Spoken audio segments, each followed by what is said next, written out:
Lewis today. Jill's managing got a bit of a migraine, so I'm managing today. We are back with, believe it or not, the beginning of the third week with PLEA. Our donation basically partner for the month of November. We're here with Ashley and Officer Dennis from the Southfield Police Department. Yes, sir. With K9 Blixem. K9 Blixem. With K9 Blixem. He's letting himself know that he's here too.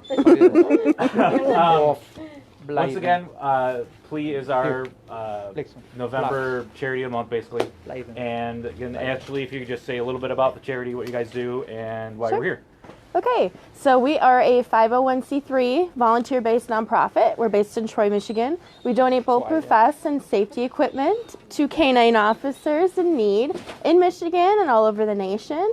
This is actually our 5th anniversary this month, so we're really excited about that. And over the last 3 years, we have donated 70 equipment donations to K9s in need. And K9 Blixem is actually a dog that we're going to be currently helping with this fundraiser this month. Excellent. Officer Ness, why are the dogs so important for the police departments? To be honest, the dogs are the most important tool that we have because of the asset.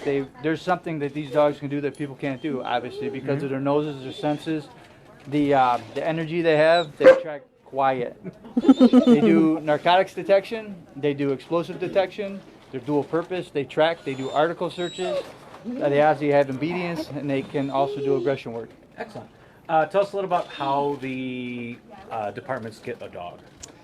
So, with our police department, what we have is a master trainer. His name's Officer Raby, and we have a trainer that is Officer Huber. They're both canine handlers.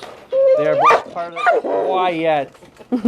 They are both part of the NAPIC, which is the association we have for certification, and they do the selection process for dogs through kennels that they actually have prior dogs through, and they try to match the dog with the new handler depending on their lifestyle, their family, their kids, their work ethic, their energy level, and so on.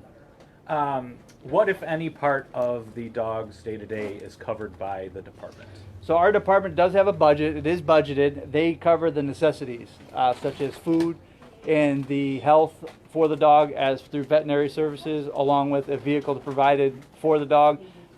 Some equipment, the tracking needs, the aggression needs, the necessities to get the dog up and running and to maintain them. Excellent. That kind of goes in our next. What exactly is the money from PLEA do for the department?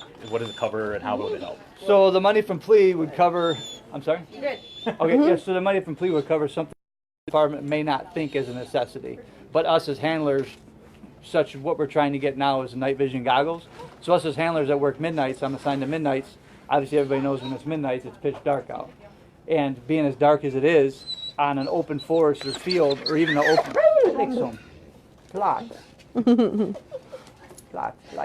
open field, apartment complex, wooded area, to where you track to, you get there, and you have such a large area to cover, and you can't penetrate it with just your own eyes because obviously the darkness is dark. And night vision goggles would assist us in finding somebody that may be hiding underneath that vehicle, hiding in that bush right outside the perimeter, hiding in spots where the regular eye couldn't catch them that time of night. Excellent.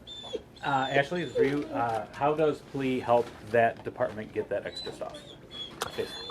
Okay, so we do fundraisers throughout the year. We do corporate donations and sponsorships. And any of the canine handlers that need our help, they go to our website, they fill out a donation request form. And then we also went to the training seminar that he was talking about, NAPIC, that they have every fall in Alpena, and we get to meet like over 400 handlers all over Michigan, Ohio. I want to say some are in Indiana, and then some are in Canada that go to this thing. So we do have a base from NAPIC. Anybody that needs our help, we're here for them, and then also all over the nation. People just put in requests from, I think I just got one from Rhode Island the other day, so, yeah. Far-reaching. So, here's a couple questions just about Blixem. So, how old is Blixem? Sure. Blixem is a 3-year-old Dutch Shepherd. He's imported from Holland. He comes from the Netherlands. He's a dual-purpose dog, so he does narcotics detection, plus he tracks. Does article searches, He does obedience. He's aggressive trains, everything we've gone over. He's done quite well in his career. I've had him for 2 years. I got him when he was 9 months old. Oh. He's waiting for this ball in my pocket. He can see my hand right there. He knows the game. So that's what he's waiting. He's like, I'm doing what I'm supposed to do. When am I going to get this ball? Yeah. And he goes home with you every night? He does. So Okay. K9 Blixem, he lives with me. I've had him since 9 months old. Like I said, we picked him up from the airport. We brought him home. He came with basic obedience in him.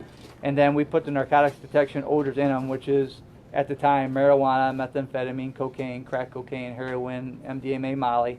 And then we continue to track. We do the tracking, the obedience, the article searches. That's all put into him by us and the academy that we go to for the 6 weeks. But any handler can tell you, the 6 weeks just touches the base. Yeah. Of course. It's a lifelong training session for these dogs. There is no, okay, he's good enough, I don't have to train anymore. It's every week, it's every day, it's at your house. Unfortunately, I don't have a wife that's jealous because she even said, you're very lucky I don't have a jealous wife because I'm always with my dog. Your nice little car companion. Right. Yeah. Right. You have, do you have a story that sticks out most of a time that he's benefited the department and helped you? Down, Blixem.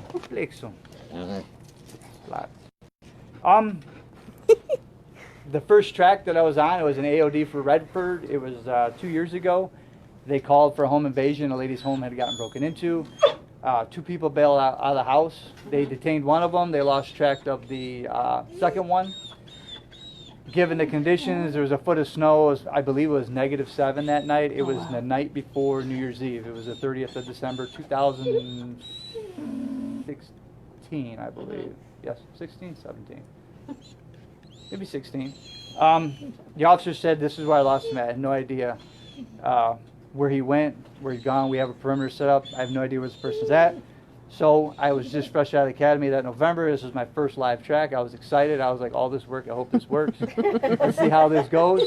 So I get K9 Blixem out, put his harness on, hook him up, and he starts tracking. I'm like, oh, this is going good. He's doing what he's supposed to do. We were right down the street that was plowed. Obviously, there's no footprints to even go off of what he may have been on. Went down maybe 150 feet or 150 yards and then bent up into a driveway, and a guy had climbed the pine tree garage and was standing still inside there. K9 Blixem tracked to him, started barking, indicated proximity alert. Hey, the guy's here. We ordered him out, and we had arrested this guy for home invasion. And the lady was very, very, very happy. I can imagine. Yeah. Good job, Blixem. Good Yeah, he's a good boy. He's a very good boy. All right, He's a good and then boy. if you could just give us a quick detail, we still have 8 silent auction items. Yes, we have 8. We have 8 left. We've added some on Sunday. Quiet. If you want to come to the store and look at those, I believe one of them was a photography session with the lady that does our photography for our Christmas events and other holidays. Nope, it was different. Different one? All right, Yep. never mind. Yep. Different one. And then there are, like I said, several others. We do have a lot of bids on some stuff. Yep. So if you did bid on some stuff earlier in the week or maybe even last week, make sure you come on in and double check to see where you're standing, because I know a lot of stuff got overbid yesterday. So Yes. if you're really looking forward to Yes. something, Yes. stop back in. And I think right now we have about $800 monetary donations that have been donated. So Yep. we're climbing the charts. Wow. Another 2.5 weeks. Okay. All right, so I don't have any questions online, so thank you guys for coming in. And Thank you. Thank you. We'll catch up next week again. Okay.